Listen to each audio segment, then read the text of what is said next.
பலர் வாழ்க்கை முழுக்க பணத்திற்காக ஓடிக்கொண்டே இருக்கிறார்கள். ஆனால் அவர்கள் ஒரு விஷயத்தை புரிந்து கொள்ளவில்லை. பணம் சம்பாதிப்பது எளிது.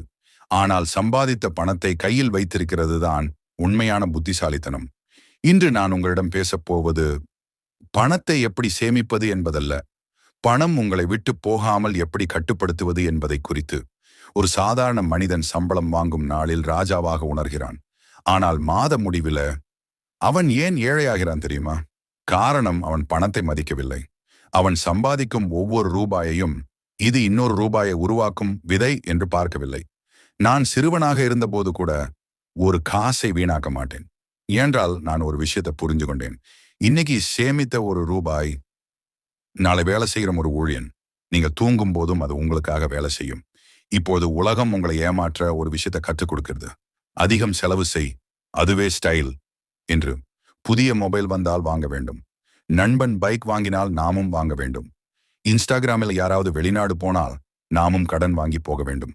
இந்த மனநிலையே பலரை ஏழையாக்குகிறது. ஒரு பணக்காரன் என்ன செய்கிறான் தெரியுமா?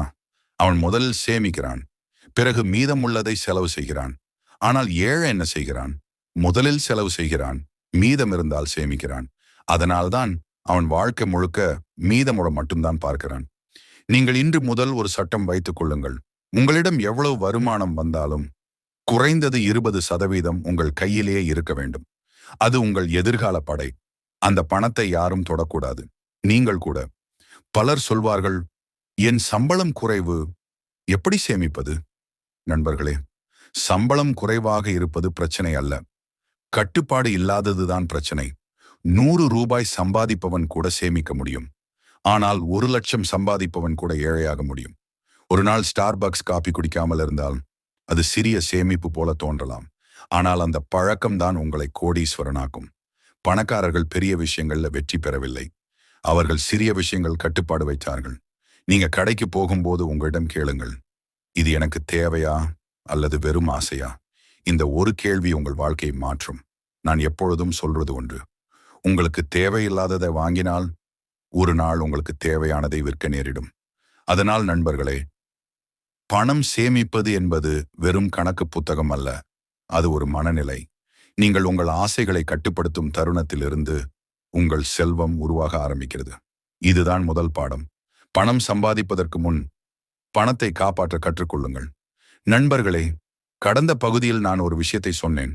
பணத்தை சேமிப்பது என்பது ஒரு பழக்கம் அல்ல, அது ஒரு வாழ்க்கை முறை. இன்று அதைவிட ஆபத்தான ஒரு உண்மையை பற்றி பேசப் போகிறேன்.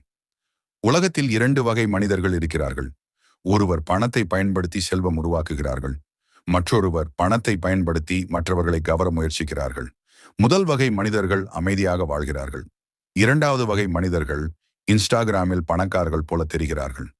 ஆனால் இரவில் EMI நினைத்து தூங்க முடியாமல் தவிக்கிறார்கள். ஒரு உண்மையை புரிந்து கொள்ளுங்கள், பணக்காரர்கள் பெரும்பாலும் சாதாரணமாக தான் வாழ்கிறார்கள். ஆனால் ஏழைகள் பணக்காரர்கள் போல நடிக்க அதிகம் செலவு செய்கிறார்கள். நான் இன்னும் பழைய வீட்டில் தான் வாழ்கிறேன் என்று மக்கள் ஆச்சரியப்படுகிறார்கள். ஏன் தெரியுமா? என்றால், ஒரு வீடு எனக்கு பெருமை கொடுக்க வேண்டிய பொருள் அல்ல, அது பாதுகாப்பு தரும் இடம். ஆனால் இன்று பலர் வீடு வாங்கவில்லை, ஸ்டேட்டஸ் வாங்குகிறார்கள். நண்பர்களே, ஒரு காரை வாங்கும் முன் யோசியுங்கள், அது உங்களுக்கு பணம் கொண்டு வருமா அல்லது உங்கள் பணத்தை மாதம் மாதம் சாப்பிடுமா? ஒரு உண்மையான அசெட் என்ன தெரியுமா?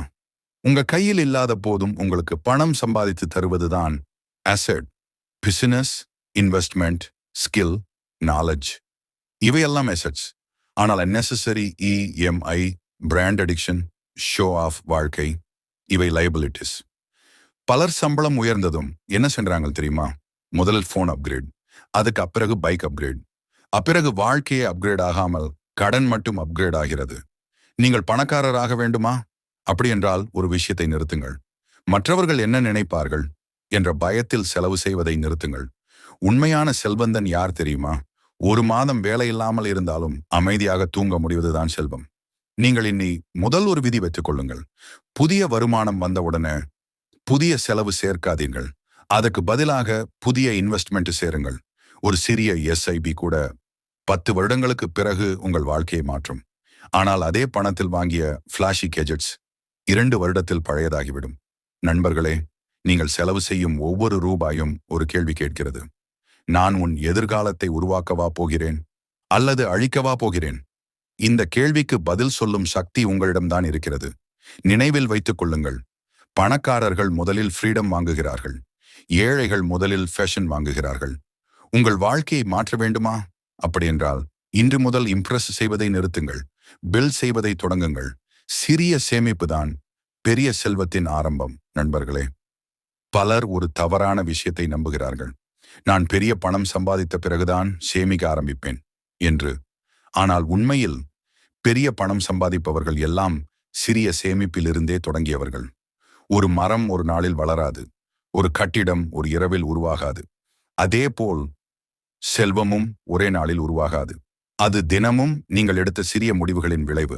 நான் எப்போதும் சொல்வது ஒன்று, கம்பவுண்ட் இன்ட்ரெஸ்ட் என்பது உலகின் 8வது அதிசயம். அதை புரிந்தவர்கள் பணத்தை வளர்க்கிறார்கள். அதை புரியாதவர்கள் வாழ்க்கை முழுக்க சம்பளத்திற்காக வேலை செய்கிறார்கள். இந்த ஒரு விதி உங்கள் வாழ்க்கையை மாற்றும். நீங்கள் இன்று சேமிக்கும் சிறிய தொகை நாளைக்கு பெரிய செல்வமாக மாறும். ஆனால் அதற்கு ஒரு விஷயம் தேவை, பொறுமை. இன்றைய உலகம் உடனடி சந்தோஷத்தை கற்றுக் கொடுக்கிறது. இப்போதே வாங்கு, இப்போதே என்ஜாய் பண்ணு, பிறகு பார்த்துக்கலாம். ஆனால் பணக்காரர்கள் வேற மாதிரி யோசிக்கிறார்கள். அவர்கள் இன்று சாக்ரிஃபைஸ் செய்கிறார்கள், நாளை ஃப்ரீடமாக வாழ. நண்பர்களே, ஒரு காபிக்கு 200 ரூபாய் செலவு செய்வது பெரிய விஷயம் போல தெரியாது. ஆனால் அந்த 200 ரூபாய் தினமும் இன்வெஸ்ட்மெண்ட்டாக இருந்தால் 10 வருடங்களுக்கு பிறகு அது உங்களுக்கு வேலை செய்யும் ஒரு பண இயந்திரமாக மாறிவிடும். பலர் வாழ்க்கையில ஒரு பெரிய தவறு செய்கிறார்கள். அவர்கள் சேலரி உயர வேண்டும் என்று மட்டும் நினைக்கிறார்கள். ஆனால் சேவிங்ஸ் ரேட் உயர வேண்டும் என்று நினைப்பதில்லை. நீங்கள் 20,000 சம்பாதித்தாலும் சேமிக்க தெரியவில்லை என்றால் 2 லட்சம் சம்பாதித்தாலும் சேமிக்க முடியாது. ஏனென்றால் பிரச்சனை இன்கமில் இல்லை, ஹேபிட்ஸில் இருக்கிறது. ஒரு பணக்காரன் மற்றும் ஏழை இடையே உள்ள மிகப்பெரிய வித்தியாசம் என்ன தெரியுமா? பணக்காரன் ஒவ்வொரு ரூபாயையும் ஒரு விதையாக பார்க்கிறான். ஏழை ஒவ்வொரு ரூபாயையும் ஒரு என்டர்டெயின்மெண்ட் டிக்கெட் போல பார்க்கிறான். நண்பர்களே, உங்கள் பேங்க் அக்கவுண்ட் உங்கள் எதிர்காலத்தின் மிரர். அதுல டிசிப்ளின் இருந்தால் வாழ்க்கையிலும் டிசிப்ளின் இருக்கும். நீங்கள் இன்று முதல் ஒரு சேலஞ்ச் எடுத்துக்கொள்ளுங்கள். 30 நாட்கள் அன்னெசரி செலவுகளை எழுதி பாருங்கள். நீங்கள் அதிர்ச்சி அடைவீர்கள். உங்கள் கனவுகளை அழிப்பது பெரிய பிரச்சனைகள் அல்ல, சிறிய வீண் செலவுகள் தான். மற்றொரு விஷயம், எமர்ஜென்சி ஃபண்ட் இல்லாத மனிதன் எப்போதும் பயத்தில்தான் வாழ்வான். அதனால் குறைந்தது 6 மாத செலவுக்கு சமமான பணத்தை தனியாக வைத்திருக்க வேண்டும். அது உங்கள் பாதுகாப்பு கவசம். நினைவில் வைத்துக் கொள்ளுங்கள், பணம் சேமிப்பது என்பது கஞ்சத்தனம் அல்ல, அது செல்ஃப் ரெஸ்பெக்ட். ஏனென்றால் நாளை யாரிடமும் கையை நீட்ட வேண்டாம் என்பதற்காக இன்று நீங்கள் உங்களை பாதுகாத்துக் கொள்கிறீர்கள். நண்பர்களே, இன்று நீங்கள் எடுக்கும் சிறிய ஃபைனான்சியல் டிசிஷன்ஸ் நாளை உங்கள் குடும்பத்தின் வாழ்க்கையை தீர்மானிக்கும். அதனால சிறியதாக தொடங்குங்கள், ஆனால் தொடர்ந்து செய்யுங்கள். ஏனென்றால் கன்சிஸ்டன்சி தான் உண்மையான செல்வத்தை உருவாக்கும் சக்தி. நண்பர்களே, இன்று உலகத்தில் பலர் சம்பாதிப்பதற்காக வேலை செய்யவில்லை, அவர்கள் எடுத்த கடனை அடைப்பதற்காக வேலை செய்கிறார்கள். இதுதான் மிகப்பெரிய சோகம். ஒரு மனிதன் சம்பளம் வாங்கும் நாளில் சந்தோஷமாக இருப்பான். ஆனால் 2 மணி நேரத்திற்கு பிறகு EMI, loan, credit card bill எல்லாம் அவன் பணத்தை இழுத்துச் செல்லும். மாத முடிவில் அவனிடம் எதுவும் இருக்காது. அவன் மீண்டும் முதல் நிலையிலேயே நிற்கிறான். நண்பர்களே, கடன் என்பது ஆரம்பத்தில் மிகவும் அழகாக தெரியும். இப்போ வாங்கு, அப்பிறகு கட்டு. இந்த ஒரு வசனம்தான் ஆயிரக்கணக்கான குடும்பங்களை ஃபைனான்சியல் ஸ்லேவரிக்கு தள்ளியுள்ளது. ஒரு விஷயத்தை புரிந்து கொள்ளுங்கள், நீங்கள் சம்பாதிக்காத பணத்தை செலவு செய்வது உங்கள் எதிர்கால உழைப்பை முன்பே விற்பது போன்றது. பலர் கிரெடிட் கார்டு ஸ்வைப் செய்யும் போது ராஜாவாக உணர்கிறார்கள். ஆனால் பில் வரும் நாளில் அவர்கள் உண்மையை புரிந்து கொள்கிறார்கள். அது வசதி அல்ல, அது கட்டுப்படுத்த முடியாத பழக்கம். நான் ஒரு விஷயத்தை எப்போதும் கவனித்திருக்கிறேன். பணக்காரர்கள் இன்ட்ரெஸ்ட் வாங்குகிறார்கள், ஏழைகள் இன்ட்ரெஸ்ட் கட்டுகிறார்கள். இந்த ஒரு வித்தியாசமே வாழ்க்கையை மாற்றுகிறது. காம்பவுண்ட் இன்ட்ரெஸ்ட் உங்களுக்காக வேலை செய்தால் நீங்கள் செல்வந்தர். அதே காம்பவுண்ட் இன்ட்ரெஸ்ட் பேங்க்காக வேலை செய்தால் நீங்க கடனின் அடிமை. நண்பர்களே, நீங்க ஒரு ஃபோன் வாங்குறதுக்காக லோன் எடுக்கிறீர்கள் என்றால் அது ஃபோன் அல்ல, உங்க சுதந்திரத்தை வாங்கும் விலை. ஒரு car loan, personal loan, unnecessary EMI, இவையெல்லாம் வேற ஆரம்பத்தில் சிறியதாக தோன்றும், ஆனால் மெதுவாக உங்கள் மன அமைதியை சாப்பிடும். நீங்கள் இரவில் அமைதியாக தூங்க முடியவில்லை என்றால் அதற்கு காரணம் வேலை பிரஷர் மட்டுமல்ல, ஃபைனான்சியல் பிரஷர். அதனால இன்னைக்கு முதல் ஒரு முடிவு எடுங்கள். தேவையில்லாத கடனை நிறுத்துங்கள். நீங்க வாங்க விரும்பும் பொருளையா கேஷாக வாங்க முடியலை என்றால் அதை வாங்க இன்னும் நேரம் வரவில்லை என்பதை கற்றுக்கொள்ளுங்கள். இந்த உலகம் உங்களுக்கு பேஷன்ஸ் கற்றுக் கொடுக்காது. அது டெம்டேஷன் மட்டும் காட்டும். ஆனால் டிசிப்ளின் உள்ள மனிதன் மட்டும்தான் செல்வந்தராக முடியும். நண்பர்களே, ஒரு ஏழை மனிதன் என்ன நினைக்கிறான் தெரியுமா?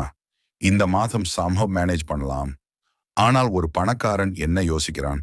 10 வருடங்களுக்கு பிறகும் நான் பாதுகாப்பாக இருக்க என்ன செய்ய வேண்டும்? இதுதான் மைண்ட் செட் டிஃபரன்ஸ். நீங்கள் இன்று முதல் உங்கள் வாழ்க்கையிலே ஒரு ஃபைனான்சியல் ரூல் வையுங்கள். கிரெடிட் கார்டு பயன்படுத்தினால் முழு அமௌண்ட் உடனே கிளியர் செய்யுங்கள். இஎம்ஐ எடுப்பதற்கு முன் அது உண்மையில தேவையா என்று 3 முறை யோசியுங்கள். உங்கள் இன்கம்மை காட்டுவதற்காக அல்ல, உங்கள் ஃப்ரீடமை பாதுகாப்பதற்காக வாழுங்கள். நினைவில் வைத்துக் கொள்ளுங்கள், பணக்காரன் பெரிய வீடு வைத்திருப்பதால் செல்வந்தன் அல்ல, அவனுக்கு மன அமைதி இருப்பதால் தான் செல்வந்தன். நண்பர்களே, கடனை குறைத்த தருணத்திலிருந்து உங்கள் வாழ்க்கையில் சுதந்திரம் அதிகரிக்க ஆரம்பிக்கும். இதுதான் உண்மையான வெல்த். பேங்க் பேலன்ஸ் மட்டுமல்ல, பயமில்லாத வாழ்க்கை. நண்பர்களே, இந்த முழு பயணத்தில் நான் உங்களிடம் ஒரு விஷயத்தை மட்டும் சொல்ல முயற்சித்தேன். பணம் என்பது வெறும் காகிதம் அல்ல. அது உங்கள் நேரம், அது உங்கள் உழைப்பு, அது உங்கள் வாழ்க்கையின் ஒரு பகுதி. பலர் வாழ்க்கை முழுக்க பணத்தை துரத்தி கொண்டே இருக்கிறார்கள். ஆனால் அவர்கள் ஒருபோதும் சுதந்திரத்தை அடைவதில்லை. என்றால் அவர்கள் பணத்தை சம்பாதிக்க கற்றுக்கொண்டார்கள், ஆனால் பணத்தை காப்பாற்ற கற்றுக்கொள்ளவில்லை. நண்பர்களே, ஒரு உண்மையை நினைவில் வைத்துக் கொள்ளுங்கள். நீங்கள் எவ்வளவு சம்பாதிக்கிறீர்கள் என்பது முக்கியமல்ல, அதில் எவ்வளவு உங்களிடம் தங்குகிறது என்பதுதான் உங்கள் எதிர்காலத்தை தீர்மானிக்கும். ஒரு மனிதன் 50,000 சம்பாதித்து 5,000 சேமித்தால் அவன் மெதுவாக செல்வந்தனாகிறான். ஆனால் ஒருவர் 5 லட்சம் சம்பாதித்து எல்லாவற்றையும் செலவு செய்தால் அவன் இன்னும் பயத்தில் வாழ்கிறான். உலகம் உங்களுக்கு லக்ஸரியை காட்டும், ஆனால் நான் உங்களிடம் சொல்ல வருவது ஃப்ரீடம் பற்றி. ஃப்ரீடம் என்றால் என்ன தெரியுமா? பிடிக்காத வேலையில் சிக்கிக்கொள்ளாமல் இருப்பது, ஒரு எமர்ஜென்சி வந்தாலும் பயப்படாமல் இருப்பது. பணத்திற்காக உங்கள் கனவுகளை விற்க வேண்டாம் என்பதுதான் உண்மையான ஃப்ரீடம். நண்பர்களே, பணம் உங்கள் வாழ்க்கையை கண்ட்ரோல் செய்யக்கூடாது. நீங்கள் பணத்தை கண்ட்ரோல் செய்ய வேண்டும். அதற்காக நீங்கள் இன்று முதல் செய்ய வேண்டிய சில விஷயங்கள். சம்பளம் வந்தவுடன் முதலில் சேவிங்ஸ். தேவையில்லாத செலவுகளை செய்யாதீர்கள். ஸ்மால் இன்வெஸ்ட்மெண்ட்ஸை தொடர்ந்து செய்யுங்கள். கடனை குறையுங்கள். பேஷன்ஸை வளர்த்து கொள்ளுங்கள். இந்த சிம்பிள் ஃபார்முலா தான் வாழ்க்கையின் உண்மை. நண்பர்களே, ஒரு நாள் நீங்கள் பேங்க் பேலன்ஸ் ஐ பார்த்து சந்தோஷப்பட மாட்டீர்கள். அதைவிட பெரிய சந்தோஷம் என்ன தெரியுமா? நாளை என்ன ஆகும் என்ற பயம் இல்லாமல் தூங்குவது. அதுதான் உண்மையான செல்வம். நான் உங்களிடம் கடைசியாக சொல்ல விரும்புவது ஒன்று. இன்னைக்கு நீங்க சேமிக்கும் சிறிய தொகை நாளைக்கு உங்கள் குழந்தைகளின் பாதுகாப்பாக மாறலாம். இன்னைக்கு நீங்கள் தவிர்க்கும் அன்னெசரி செலவு நாளை உங்கள் குடும்பத்தின் ஃப்ரீடமாக மாறலாம். அதனால் நண்பர்களே, பணம் சம்பாதிக்க மட்டும் ஓடாதீர்கள். பணம் தங்கும் மனிதராக மாறுங்கள். நினைவில் வைத்துக் கொள்ளுங்கள், செல்வந்தன் என்பது அதிகம் சம்பாதிப்பவன் அல்ல, அதிக காலம் அமைதியாக வாழக்கூடியவன். உங்கள் வாழ்க்கை செழிப்பாகவும் அமைதியாகவும் இருக்கட்டும்.